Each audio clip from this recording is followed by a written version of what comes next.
కూడి వచ్చిన సంఘానికి, సంఘ పెద్దలకు మరియు పరిచారకులకు అందరికీ కూడా ఉపయోగిస్తున్నాము. అందరికి వందనాలండి. ఆరాధన వర్తమానం సందర్భంగా యోహాను సువార్త 3వ అధ్యాయము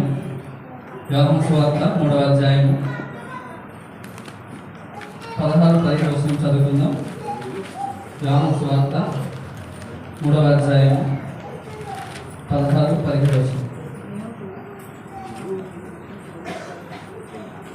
దేవుడు లోకం ఎంతో ప్రేమించాను కాగా ఆయన తన అద్వితీయ కుమారునిగా పుట్టిన వారి విశ్వాసం ప్రతి వాడును నశింపక నిత్య జీవం పొందినట్లు ఆయనను అనుగ్రహించారు.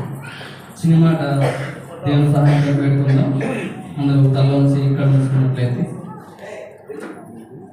మహాపరిశుద్ధుడ, ప్రేమ తండ్రి, నీకు పరిశుద్ధమైన శాస్త్రం పాలనకు యజ్ఞములు స్తోత్రములు గురించి తండ్రి, దేవ ప్రేమించి మరొక పరిశుద్ధ దినాన్ని మాకు అనుగ్రహించాలి తండ్రి.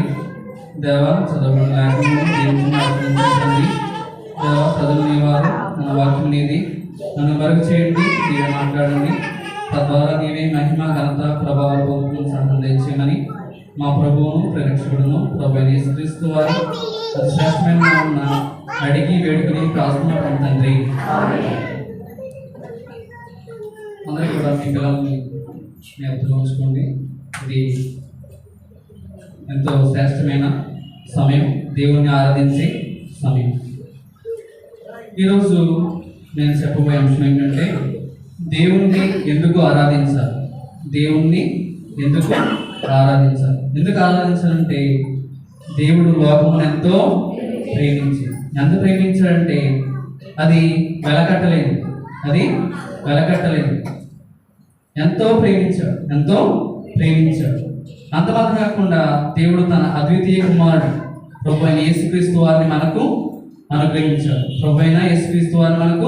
అనుగ్రహించాడు. దేవుడు మన పట్ల తన ప్రేమను ఏ విధంగా చూపాడో మనం 4 మాటలు తెలుసుకుని మనం ఆరాధన ముందుకి వెళదాం. మొదటిగా యోహాను రాసిన మొదటి పత్రిక 4వ అధ్యాయము 19వ వచనం. యోహాను రాసిన మొదటి పత్రిక 4వ అధ్యాయము 19వ వచనం చూసినట్లయితే, ఆయనే మొదట మనలను ప్రేమించింది గనుక మనము ప్రేమించుచున్నాం. మొదటిగా మనల్ని ఎవరు ప్రేమించారండి? ఆయనే మనలను ప్రేమించాడు. అంటే మొదటి ప్రేమను చూపినవాడు మన ప్రభువైన యేసుక్రీస్తు. నిన్ను నన్ను మనందరినీ కూడా దేవుడు ఏం చేస్తున్నాడు? ప్రేమిస్తున్నాడు. ఎలా ప్రేమిస్తున్నాడు? మొదటిగా దేవుడే మనల్ని ప్రేమిస్తున్నాడు. దేవుడిని ఎందుకు ఆరాధించాలంటే, దేవుడు మన పట్ల తన మొదటి ప్రేమను చూపాడు. అందుకని దేవుని మనం ఏం చేయాలి? ఆరాధన చేయాలి. నీవు ప్రేమించలేదు, నేను ప్రేమించలేదు, కానీ దేవుడే మనల్ని మొదటగా ప్రేమించాడు. ఎప్పుడు ప్రేమించాడంటే చెప్తాడు కదా, గర్భఫలంలో పిండమైనగానే దేవుడు నిన్ను ప్రేమించాడు. నువ్వు బాల్య దశలో ఉండగానే దేవుడు నిన్ను ప్రేమించాడు. నువ్వు యవన దశలో ఉండగానే నిన్ను ప్రేమించాడు. అంతమాత్రం కాకుండా నువ్వు వృద్ధాప్యం ఉన్నా కూడా దేవుడు నిన్ను ప్రేమించాడు. అంటే దేవుడు తన మొదటి ప్రేమను చూపాడు. అందుకని దేవుని మనం ఏం చేయాలి? ఆరాధన చేయాలి. మరొకసారి చదువుకుందాం అన్నమాట. యోహాను రాసిన మొదటి పత్రిక 4వ అధ్యాయం 19వ వచనం. ఆయనే మొదట మనలను ప్రేమించును గనుక మనము ప్రేమించున్నాం. దేవుడు మనం ప్రేమించాడు కాబట్టి దేవుని మనం ఏం చేస్తున్నాం? ప్రేమిస్తున్నాం. మరి దేవుని ఎలా ప్రేమిస్తున్నామండి? దేవుని మనం ఎలా ప్రేమిస్తున్నాం? ఒక మాట చూద్దామా? మార్క్స్ వార్త 12వ అధ్యాయము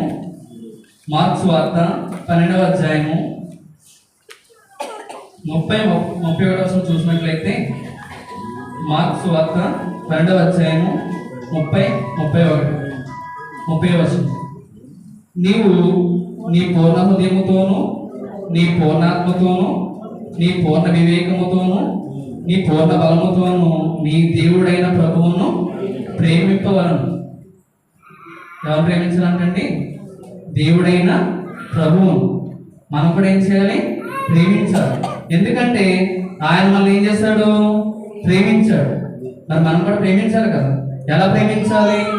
1, నీ పూర్ణ హృదయంతో ప్రేమించాలి. 2, నీ పూర్ణ ఆత్మతో ప్రేమించాలి. 3, నీ పూర్ణ వివేకముతో ప్రేమించాలి. 4గా నీ పూర్ణ బలముతో దేవుని ఏం చేయాలంట? ప్రేమించాలి. ఎందుకంటే దేవుడు మనల్ని ఏం చేస్తాడు? ప్రేమించాడు. మనం కూడా ఏం చేయాలి? దేవుణ్ణి ప్రేమించాలి. మంచిది. మనం దేవుని ప్రేమిస్తున్నామంటే అది ఎంతైనా శ్రేయస్కరం. ఎందుకంటే దేవుడు మనం ప్రేమించాడు కాబట్టి మనం దేవుణ్ణి ప్రేమిస్తున్నాం. మంచిది. అంతే. అలా అంత మాత్రం కాకుండా మనం ఇంకా ప్రేమించాలి. అదే వచనం కింద చూడండి, 31వ వచనంలో, నిన్ను వలె నీ పొరుగు వారిని ప్రేమించాలి. ఎవరు ప్రేమించాలంటండి? నిన్ను వలె నీ పొరుగు వారిని అంటే మనల్ని ఎంతైతే మనం ప్రేమించుకుంటున్నామో మన పొరుగు వారిని కూడా అంతే ప్రేమించాలి. మనల్ని ఎంతైతే మనం ప్రేమించుకుంటున్నామో మన పొరుగు వారిని కూడా ఆ విధంగానే మనం ప్రేమించాలి. అంత మాత్రం కాకుండా మత్తయి సువార్త 5వ అధ్యాయము 44వ వచనం, మత్తయి సువార్త 5వ అధ్యాయము 44వ వచనం చూసుకున్నట్లయితే ఒక మాట రాయబడింది.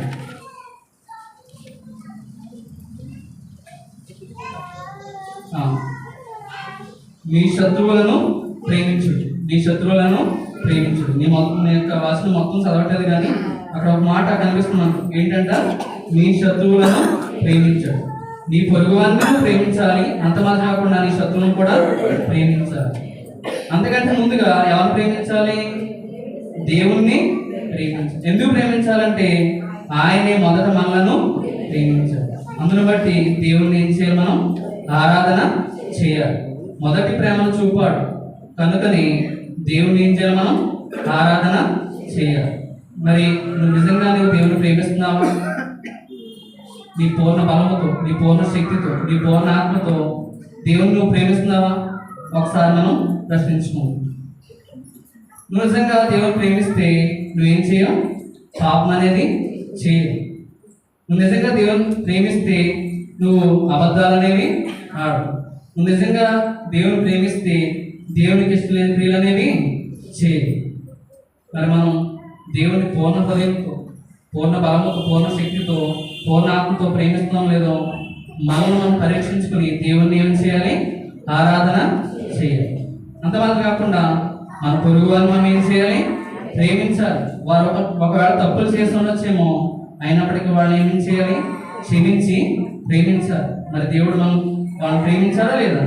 మన పాపలమేండగా, మన చచ్చిన వారమేండగా, మనము శిక్షకు దండకు పాత్రమేండగా దేవుడు మనం ప్రేమించాడా లేదా? ప్రేమించాడు. అవునా కదండి? ఎందువల్ల నీ పొరుగు వారిని దేవుడు ఏం చేశాడు? ప్రేమించాడు. అంతమాత్రం కాకుండా మన శత్రువులను సైతం మనం ఏం చేయాలి? ప్రేమించాలి. ఒకవేళ నీకు ఇష్టం లేని వాళ్ళు ఉన్నారేమో, వాళ్ళని ఏం చేయాలి? నువ్వు ప్రేమించాలి. నిన్ను హింసించే వారి కొరకు ఏం చేయమంటే ప్రార్థన చేయాలి. నిన్ను హింసించే వారి కొరకు ఏం చేయాలి? ప్రార్థన చేయాలి. నీ శత్రువులు ఎవరైతే ఉన్నారో వారి కోసం వాళ్ళని ఏం చేయాలి? మీరు ప్రేమించాలి. నీ హింసించే వారి కోసం ఏం చేయాలి? మీరు ప్రార్థన చేయాలి. ఇది నిజమైన ప్రేమ. నిజమైన ప్రేమ ఎవరు చూపారంటే మన ప్రభు అయిన యేసుక్రీస్తు వారు. ఆయన తన మొదటి ప్రేమను చూపాడు. అందునిమిత్తమే దేవుని ఏం చేయాలి? ఆరాధన చేయాలి. మొదటి మాట, మొదటి ప్రేమను చూపిన వాడు మన ప్రభు అయిన యేసుక్రీస్తు. రెండవదిగా రాజుల మొదటి గ్రంథము 10వ అధ్యాయము 9వ వచనం చూసినట్లయితే దేవుడు మనల్ని ఇంకెలా ప్రేమిస్తున్నారో సాక్షి. రాజుల మొదటి గ్రంథము 10వ అధ్యాయము 9వ వచనం. అక్కడ నేను అందరూ చదవట్లేదు కానండి, మధ్యలో చూసినట్లయితే యెహోవా ఇశ్రాయేలీయులందు శాశ్వత ప్రేమ ఉంచాడు. ఎవరు ఏంటంటే ఇశ్రాయేలీయులందు శాశ్వత ప్రేమ అంటే దేవుడు శాశ్వత ప్రేమను ఏం చేస్తున్నాడు? మన ఎట్లా చూపిస్తున్నాడు. తన మొదటి ప్రేమను చూపాడు. అంత మాత్రం కాకుండా శాశ్వతమైన ప్రేమను చూపిస్తున్నాడు. ఏంటంటే శాశ్వతమైన ప్రేమను చూపిస్తున్నాడు. మరొక మాట చూడండి, ఇర్మియా గ్రంథము 31వ అధ్యాయం 3వ వచనం. దేవుడిని మనం ఎందుకు ఆరాధించాలంటే దేవుడు మన పట్ల తన యొక్క శాశ్వతమైన ప్రేమను చూపిస్తున్నాడు. ఇర్మియా గ్రంథము 31వ అధ్యాయం 3వ వచనం. అదే మాట మరొకసారి రాయబడింది. శాశ్వతమైన ప్రేమతో నేను నిన్ను ప్రేమించున్నాను కనుక విడువక నీడలా కృప చూపుచున్నాను. ఎలాంటి ప్రేమ చూపుతున్నాడంటే మన ఎడల శాశ్వతమైన ప్రేమను చూపాడు. నిజమే, మనం చూసుకున్నట్లయితే మన ప్రభు అయిన యేసుక్రీస్తు వారు నిజంగా తన యొక్క జీవిత కాలం అంతా కూడా మన పట్ల ఎలాంటి ప్రేమను చూపాడు? శాశ్వతమైన ప్రేమను చూపాడు. మరి మనం పాడుతూ ఉంటాం కదా మన క్రైస్తవ కీర్తనలో, ప్రేమ యేసుని ప్రేమ అది ఎవరు కొలవలేరు. మనం చూసినట్లయితే తల్లిదండ్రుల ప్రేమ ఎలా ఉంటుందంటండి? నెడవలే గతించిపోయేది. కన్నబిడ్డల ప్రేమ కలలా కరిగిపోయేది. భార్య భర్తల ప్రేమ పుష్పం వలె వాడిపోయేది. బంధుమిత్రుల ప్రేమ వెలిగించి ఆరిపోయేది. అదే ఈ లోక ప్రేమ అనేది ఎలా ఉంటుందంటండి? స్థిరము కాని. నా ప్రభు అయిన యేసుక్రీస్తు ప్రేమ కడవరకు నిలిచింది. అంటే శాశ్వత కాలము ఉండే ప్రేమ మన ప్రభు అయిన యేసుక్రీస్తు ప్రేమ. అందుకనే దేవుడు అంటున్నాడు, శాశ్వతమైన ప్రేమతో నేను నిన్ను ప్రేమిస్తున్నాను. అందు నిమిత్తమే దేవుడిని మనం ఏం చేయాలి? ఆరాధన చేయాలి. శాశ్వతమైన ప్రేమను దేవుడు మన పట్ల చూపుతున్నాడు. అందు నిమిత్తమే దేవుడికి ఏం చేయాలి? మనం ఆరాధన చేయాలి. ఇది రెండవ మాట. అదేవిధంగా మరొక మాట చూసుకుని చూడండి, కొరింథీయులకు రాసిన మొదటి పత్రిక 13వ అధ్యాయము 4వ వచనం. కొరింథీయులకు రాసిన మొదటి పత్రిక 13వ అధ్యాయము 4వ వచనం. మొదటి మాట చూడండి, ఇక్కడ ప్రేమ దీర్ఘకాలము సహించు. చాలండి, ప్రేమ దీర్ఘకాలము సహించు. అంటే దేవుడు మన పట్ల ఎలాంటి ప్రేమ చూపిస్తున్నాడంటే సహించి ప్రేమను చూపుతున్నాడు. ఎలాంటి ప్రేమ చూపుతున్నాడు? సహించి ప్రేమను చూపుతున్నాడు. నిజమే, ఆయన చాలా సందర్భాల్లో అనేక మాటలను అనేకమైన అపహాసాలను కూడా సహించాడు. మనం చూసుకున్నట్లయితే మత్తయి సువార్త 27వ అధ్యాయం 22వ వచనంలో దేవుడు ఏ విధంగా తన ప్రేమను సహించే ప్రేమను చూపాడో మనం చూసుకుంటాం. మత్తయి సువార్త 27వ అధ్యాయం 22వ వచనం. క్షమించు, చూడండి ఒకసారి. 27వ అధ్యాయము 22వ వచనం. అందుకు పిలాతు, అలాగైతే క్రీస్తు అనబడిన యేసును ఏమి చేతుమని వారిని అడగగా, సిలువ వేయమని అందరినో చెప్పి. సిలువ వేయమని అందరినో చెప్పి అంటే పిలాతు అన్యాయపు తీర్పును దేవుడు ఏం చేస్తాడు? సహించాడు. పిలాతు అన్యాయపు తీర్పును ఏం చేస్తాడు? దేవుడు సహించాడు. నిజంగా దేవుడు ఏమైనా పాపం చేస్తాడా? దేవుడు ఏమైనా అన్యాయం చేస్తాడా? దేవుడు ఎవరినైనా హత్య చేస్తాడా? దేవుడు ఎవరికైనా ఎటువంటి హాని చేస్తాడా? అంటే ఏమీ కూడా చేయలేదు. అంటే మన ప్రభు అయిన యేసుక్రీస్తు వారు ఏ ప్రేమను చూపారండి? సహించి ప్రేమను చూపారు. పిలాతు అన్యాయ తీర్పుని ఏం చేస్తారు? ప్రభు అయిన యేసుక్రీస్తు వారు సహించారు. అక్కడ ఉన్న ప్రజలందరూ కూడా కేకలు వేస్తారు. ఏమని? సిలువ వేయండి, సిలువ వేయండి, సిలువ వేయండి అని కేకలు వేస్తారు. అయినా ఆ మాటలకి దేవుడు ఏమయ్యాడు? సహించాడు, తన ప్రేమను చూపాడు. అంటే ప్రభు అయిన యేసుక్రీస్తు వారు మన పట్ల కూడా ఏం చేస్తున్నారంటే సహిస్తున్నారు.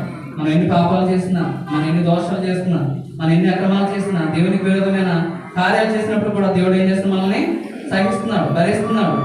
ఎంతో ఓర్పుతో సహనంతో ఆయన మనల్ని ఇంకా కూడా ఏం చేస్తున్నాడు? మనల్ని ప్రేమిస్తున్నాడు. మన పాపం చేతను, అపరాధం చేతను చచ్చినిచ్చిన నరకానికి జోగాడుతున్న మమ్మల్ని ఏం చేస్తున్నారంటే మనల్ని ఏం చేస్తున్నారంటే ప్రభు అయిన యేసుక్రీస్తు వారు తన ప్రేమను చూపి మన పట్ల ఏం చూపిస్తున్నారంటే సహనం అనేది చూపిస్తున్నారు. మన ప్రభు అయిన యేసుక్రీస్తు వారి ప్రేమ ఎలాంటిది? సహించే ప్రేమ. ఇంకా దేవుడు ఏ విధంగా సహించాడో మరొక మాట చూసుకుందాం. అదే మత్తయి సువార్త 27వ అధ్యాయము 41 చూసినట్లయితే, అలాగే శాస్త్రులను, పెద్దలను, ప్రధాన యాజకులను కూడా ఆయనను అపహసించారు. ఏం చేశారంటే ఆయనను ఏం చేశారు? అపహసించారు. ఎవరు? శాస్త్రులు అపహసించారు, పెద్దలు అపహసించారు, ప్రధాన యాజకులు సైతం ఏం చేశారు? దేవుణ్ణి అపహసించారు. మరి ఇలా వాళ్ళు అపహసించినా కూడా ప్రభు అయిన యేసుక్రీస్తు వారు ఏం చేశారు? సహించారు. అంటే దేవుడు ఏం చేశారంటే సహించే ప్రేమను చూపాడు. అందునిమిత్తము దేవుని ఏం చేయాలి? మనం ఆరాధన చేయాలి. నిజానికి ఆనాడు దేవుడు సహించకపోతే ఈనాడు నీకు నాకు రక్షణ ఉందా? పాప క్షమాపణ ఉందా? ఈనాడు మనం సజీవం ఉండగలమా? దేవుడు ఎందుకు సహించాడు? మనం ఎక్కడ తీసుకెళ్ళాలని? తన యొక్క పరలోక రాజ్యానికి రాజ్య వారసులుగా చేయడానికి ఆనాడు పిలాతు అన్యాయ తీర్పుని ఏం చేశాడు? సహించాడు. శాస్త్రుల మాటలను లేకపోతే పెద్దలు, ప్రధాన యాజకులు అపహసించక కూడా ఏం చేస్తాడు? ప్రభువైన యేసుక్రీస్తు వారు సహించాడు. దేవుడు మన పట్ల తన సహించే ప్రేమను చూపుతున్నాడు. అందరి నిమిత్తమే దేవుని ఏం చేయాలి? మనం ఆరాధన చేయాలి. ఇంకా ఏం సహించాడో మరొక మాట చదువు చూడండి. అక్కడే 27వ అధ్యాయం 44వ వచనం చూసినట్లయితే, ఆయనతో కూడా సిలువ వేయబడిన బందిపోటు దొంగలను అలాగే ఆయనను నిందించి. అంటే ప్రభువైన యేసుక్రీస్తు వారిని ఎవరు నిందించారండి? బందిపోటు దొంగలు. దొంగలు ఏం చేస్తారంటండి? నిందించారు. నిందించిన కూడా ప్రభువైన యేసుక్రీస్తు వారు ఏం చేశారు? సహించారు. నిజంగా ఒక మంచి వ్యక్తి అన్నాడంటే, నిందించాడంటే సహించవచ్చేమో, ఓకేనా? ఇటువంటి పాపం చేయని వ్యక్తి, పరిశుద్ధంగా జీవించే వ్యక్తి ఒక మాట అన్నాడంటే, నిందించాడంటే మనం ఏం చేయొచ్చు? సహించవచ్చు. కానీ ఇక్కడ ఎవరు వాళ్ళు? బందిపోటు దొంగలు. వీళ్ళు ఏం చేసేవారంటే వాళ్ళకి అడ్డొచ్చిన వాళ్ళు ఏం చేసేవారు? చంపేసేవారు. అలాంటి దొంగలు కూడా ఏం చేస్తారంటే యేసు ప్రభువాన్ని నిందించారు. నిజానికి దేవుడు ఏమైనా పాపం చేస్తాడా? దేవుడు ఏ పాపం కూడా చేయలేదు. ఆయన నోట ఏ కపటమైన ఉందా? ఏ కపటం కూడా లేదు. అయినప్పటికీ కూడా వారి నిందలకు కూడా ప్రభువైన యేసుక్రీస్తు వారు సహించారు. ఎందు నిమిత్తం అంటే నీ నా పాపం నిమిత్తం, నీ నా దోషముల నిమిత్తము ప్రభువైన యేసుక్రీస్తు వారు ఆ శిలువలో ఆ యొక్క బందిపోటు దొంగలు నిందించగా కూడా ఏమయ్యారు? సహించారు. అంతమాత్రం కాకుండా ప్రభువైన యేసుక్రీస్తు వారు అరికాలు మొదలుకొని నన్నెత్తి వరకు కూడా ఏం చేశారంటే తన రక్తాన్ని కార్చారు. తలలో మునగీరట పెట్టగా దేవుడు సహించాడు. మన పిల్లవాడికి ఏదైనా ఒక పిన్నిస్ గుచ్చుకుంటేనే మనం అలాడిపోతాం కదా. ఆలోచన చేయండి ఒకసారి. ఎంతగా దేవుడు మన పట్ల తన ప్రేమను చూపుతున్నాడు. దేవుడు ఎంతగా మన పట్ల తన యొక్క దయను, కృపను చూపుతున్నాడో ఒకసారి మనం ఆలోచన చేద్దాం. అనేక మార్లు మన యొక్క పెద్దలు ఒక మాట చెప్తూ ఉంటారు.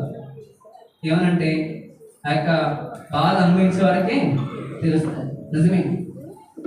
ఆనాడు ఆ దేవుడు ఆ బాధ అనిపించకపోతే ఈనాడు మనం సజీవంగా ఉండేవాడమే కాదు. దేవుడు తన ప్రేమను సహించే విధంగా చూపాడు. అందునిమిత్తమే దేవునికి ఏం చేయాలి? ఆరాధన చేయాలి. తలలో మొడగిరట పెట్టగా తల నుండి ఏం కారిందంటే రక్తము కారింది. అయినప్పటికీ దేవుడు మన కోసం సహించాడు. అంతమంది కాకుండా అరచేతుల్లో మేకులు పడుతుంటాయి.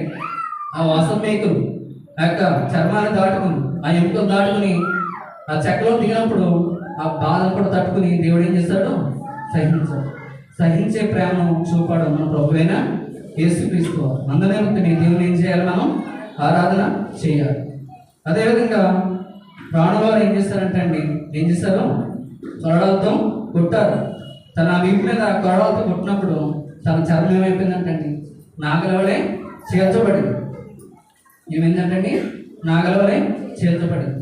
అందులో దేవుని మనం ఏం చేయాలి? ఆరాధన చేయాలి. ఆ యొక్క వీపంతా కూడా రక్తశక్తం అయిపోయింది. అసలు ఎంత బాధ అనిపించాడో ఒకసారి మనం ఆలోచించాలి.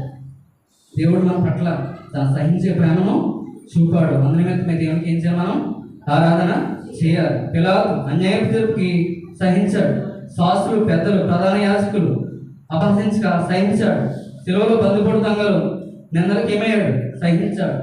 ఆయన మీద ఉమ్మేశాడు. అయినప్పుడు కూడా ఆయన ఏం చేశాడు? సహించాడు. ఆయనను అన్యాయంగా కొట్టారు, హింసించారు, బాధపరిచారు. అయినప్పుడు కూడా ఏం చేశాడు? ఆయన సహించాడు. మరి ఎంతగా సహించిన ప్రేమను మన పట్ల దేవుడు చూపించాడు కాబట్టి దేవుని ఏం చేయాలి? మనం ఆరాధన చేయాలి. అదేవిధంగా దేవుడు ఎలా అయితే సహించాడో మనం కూడా ఆ విధంగా మనకు వచ్చే శ్రమలు కానీ, మనకు వచ్చే ఇబ్బందుల్లో కానీ, ఇరుకుల్లో కానీ, మనకు వచ్చే బలహీనతలో కానీ మనం ఏం చేయాలి? సహనము కలిగి ఉండాలి. అందుకని అంటాడు కదా, ఫిలిప్పీయులకు రాసిన పత్రిక 4వ అధ్యాయం 5వ వచనంలో ఏమంటాడు? మీ సహనమును సకల జనులకు తెలియబడనీయండి. అంతమంది కాకుండా మత్తయి సువార్త 24వ అధ్యాయము 13వ వచనం చూసినట్లయితే, అంతం వరకు సహించిన వాడే రక్షింపబడు. అంతం వరకు మనం ఏం చేయాలి? సహించాలి. మనల్ని అనేక మంది అనేక మాటలు అంటారు, మనం ఏం చేయాలి? సహించాలి. మన అన్యాయంగా మనల్ని అంటారు, మనం ఏం చేయాలి? సహించాలి. మన పట్ల లేనిపోని మాటలు, లేనిపోని తీర్పులు చెప్తారు, అయినప్పటికీ మనం ఏం చేయాలి? సహించాలి. మనకు ఆదర్శం ఎవరంటే మన ప్రభువైన యేసుక్రీస్తు వారే. ఆయన ఏ తప్పు చేయనప్పటికీ కూడా ఆయన అనేక మాటలు అన్నారు, అయినప్పటికీ ఆయన సహించారు. హింసించారు, అయినప్పటికీ సహించాడు. నిందించారు, అయినప్పటికైనా సహించాడు. ఆయన్ని ఎంతో బాధించారు, అయినప్పటికీ ఆయన సహించాడు. సహించే ప్రేమను చూపుతున్నాడు మన ప్రభువైన యేసుక్రీస్తు వారు. అందునిమిత్తమే దేవుని మనం ఏం చేయాలి? ఆరాధన చేయాలి. చివరిగా దేవుడు తన ప్రేమను ఏ విధంగా చూపిస్తున్నాడో మరొక మాట చూసుకుని మనం ముగించుకుందాం. యోహాను సువార్త 15వ అధ్యాయము 13వ వచనం. యోహాను సువార్త 15వ అధ్యాయము 13వ వచనం. దేవుడు తన ప్రేమను ఇంకా ఏ విధంగా వెల్లడిపరుస్తున్నాడో మనం చూసినట్లయితే,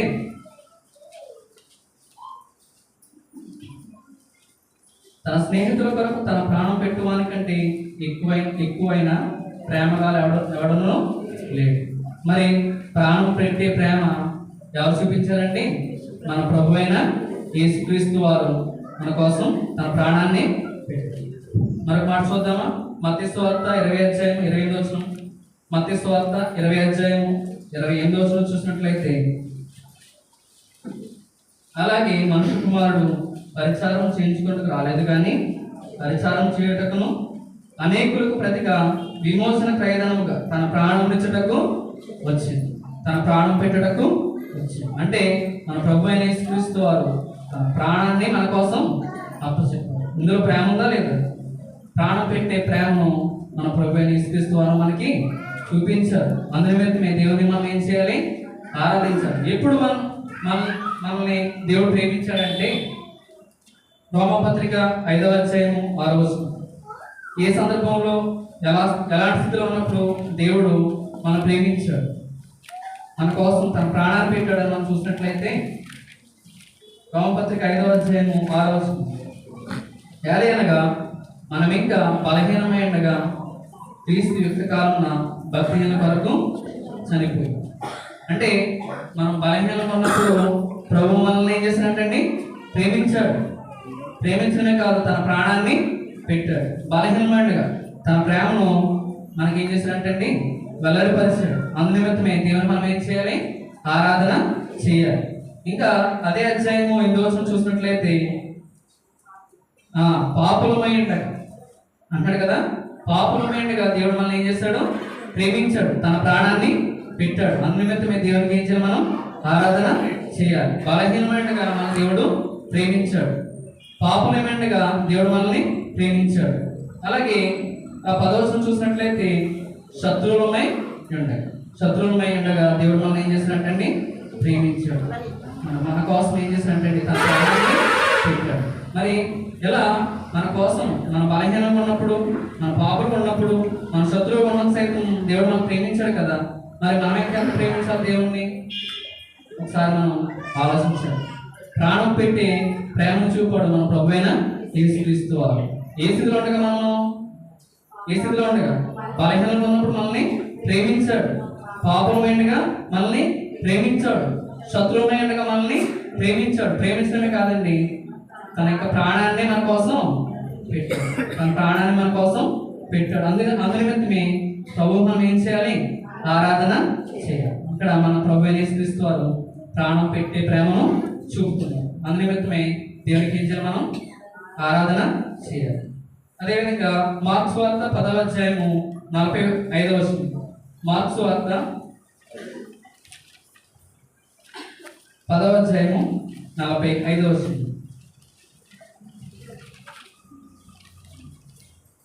మనుష్య కుమారుడు పరిచారం చేయించుకుంటూ రాలేదు, కానీ పరిచారం చేయించుకుంటూ రాలేదు, కానీ అనేకులకు ప్రతిగా విమోచన ప్రయోజనంగా తన ప్రాణం ఇచ్చుటకు వచ్చింది. 2 సందర్భాల్లో ఈ యొక్క మాట అక్కడ రాయబడి ఉంది. ఏంటండి? అనేకులకు ప్రతిగా విమోచన ప్రయోజనంగా తన ప్రాణాన్ని పెట్టాడు. అనేకులు ప్రతిగా. మరి అనేకులు అంటే ఎవరు ఉంటారండి? అందరూ ఉంటారు. ఎందుకంటే చెప్తారు కదా, నీతిమంతుడు లేడు, ఒక్కడును కూడా లేడు. అంటే అందరూ కూడా ఎవరమండి? పాపులమే. అందుకని దేవుడు అనేకులకు ప్రతిగా విమోచన ప్రయోజనంగా తన ప్రాణాన్ని పెట్టాడు. అదేవిధంగా తిమోతి రాసిన మొదటి పత్రిక 2వ అధ్యాయము 6వ వచనం చూసినట్లయితే, దేవుడు ఎవరి కోసం తన ప్రాణాన్ని పెట్టాడంటే అక్కడ స్పష్టంగా రాయబడి ఉంది.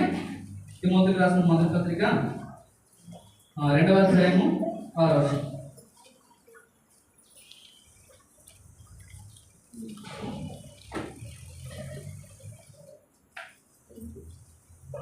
చూడండి ఒకసారి. ఈయన అందరి కొరకు విమోచన క్రయధనముగా తను తానే సమర్పించుకుని. అందరి కొరకు అంటే అండి, అందరి కొరకు విమోచన క్రయధనముగా తన ప్రాణాన్ని సమర్పించుకున్నాడు. మన కోసం తన ప్రాణాన్ని పెట్టే ప్రేమను చూపడం మన ప్రభు అయిన యేసుక్రీస్తు వారు. అందు నిమిత్తమే దేవుని మనం ఏం చేయాలి? ఆరాధన చేయాలి. మనం చూసాం కదండి, దేవుడు లోకమును ఎంతో ప్రేమించాడు. ఎలా ప్రేమించాడంటే తన యొక్క మొదటి ప్రేమను చూపాడు. మొదటిగా దేవుడు తన మొదటి ప్రేమను చూపాడు. అందు నిమిత్తమే దేవునికి ఏం చేయాలి? మనం ఆరాధన చేయాలి. రెండవదిగా శాశ్వతమైన ప్రేమను చూపాడు. అందు నిమిత్తమే దేవునికి ఏం చేయాలి? మనం ఆరాధన చేయాలి. మూడవదిగా సహించే ప్రేమను చూపాడు. అందు నిమిత్తమే దేవునికి ఏం చేయాలి? మనం ఆరాధన చేయాలి. చివరిగా ప్రాణం పెట్టే ప్రేమను దేవుడు మన పట్ల చూపాడు. అందు నిమిత్తమే దేవునికి ఏం చేయాలి? మనం ఆరాధన చేయాలి. అయితే నన్ను ఆరాధించేవారు ఆత్మతోనూ సత్యంతోనూ ఆరాధన చేయాలి. మనలో ఆత్మ సత్యం ఈ రెండు కలిగి దేవుని ఆరాధిస్తున్నట్లయితే ఈ ఆరాధన దేవునికి ఎలా ఉంటుంది? ఇంపైన సువాసన ఉంటుంది. ఈ యొక్క సంవత్సరం ఆదివారం ఆఖరి ప్రభుదినమైన మన పాపాలను ఒప్పుకొని ఇంకా మనం విడిచిపెట్టవలసిన వాటిని విడిచిపెట్టి ఆత్మతో సత్యంతో దేవుని ఏం చేయాలి? మనం ఆరాధన చేయాలి. ఆయన ప్రేమ వెలకట్టలేనిది, ఆయన ప్రేమ అపారమైనది, ఆయన ప్రేమ ఎంతో విలువైనది. ఆయన ప్రేమను బట్టి ఈరోజు మనం ఇక్కడ దేవుని ఏం చేస్తున్నాం? ఆరాధన చేస్తాం. అట్టి విధంగా ప్రభువుని ఆరాధించి దేవుని నామాన్ని మహిమపరచాలని కోరుకుంటూ దేవుడి చిన్న వాక్యాన్ని దీవించాల్సి ఉంటుందిగా.